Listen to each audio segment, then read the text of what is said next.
संतोषी माता की महिमा और प्रारंभिक कथा। बहुत समय पहले की बात है। एक नगर में 7 भाई रहते थे। 6 भाई बहुत धनवान थे, लेकिन सबसे छोटा भाई सीधा सादा और गरीब था। उसकी पत्नी बहुत ही सरल और सहनशील थी। घर में बहुओं के साथ भेदभाव होता था।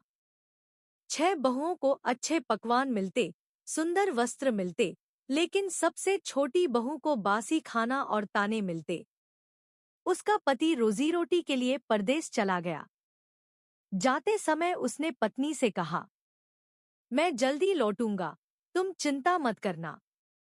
समय बीतता गया, पर कोई समाचार नहीं आया। घर में अत्याचार बढ़ते गए। छोटी बहू दिन रात काम करती, पर उसे सम्मान नहीं मिलता। एक दिन वह नदी किनारे रो रही थी। तभी उसने कुछ स्त्रियों को पूजा करते देखा। वे गुड़ और चने का भोग लगाकर माता का भजन कर रही थी। उसने पूछा, बहनों, आप किसकी पूजा कर रही हैं? स्त्रियों ने कहा, हम संतोषी माता का व्रत कर रही हैं।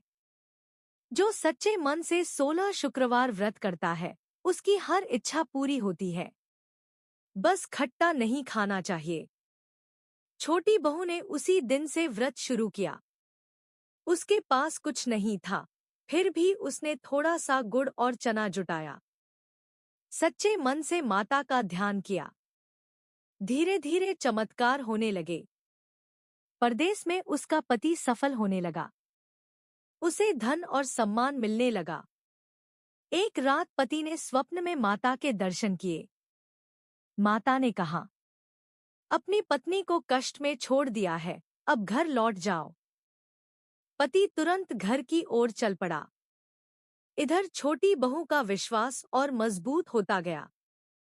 हर शुक्रवार वह श्रद्धा से व्रत करती।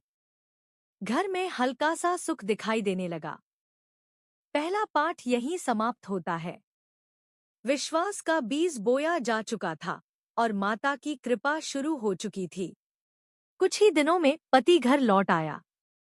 छोटी बहू की खुशी का ठिकाना न रहा, लेकिन बड़ी बहुएं और सास जलने लगी। उन्हें यह सुख अच्छा नहीं लगा। छोटी बहू ने 16वां व्रत पूरा होने पर उद्यापन करने का निश्चय किया। उसने सोचा, अब माता की कृपा से सब ठीक हो गया है, मैं विधिपूर्वक पूजा करूंगी। उसने बच्चों को भोजन पर बुलाया और खीर पूरी बनाई। पर सास और नंदों ने बच्चों को सिखाया, खट्टा मांगना, वरना मत खाना। जब बच्चे भोजन करने बैठे, तो उन्होंने खट्टा मांगा। छोटी बहू घबरा गई। उसे याद था कि व्रत में खट्टा वर्जित है। पर बच्चों के बार बार कहने पर उसने अनजाने में खट्टा दे दिया। तभी अचानक विपत्ति आ गई। उसके पति को राजदरबार में बुलाकर कैद कर लिया गया। घर में फिर से दुख छा गया।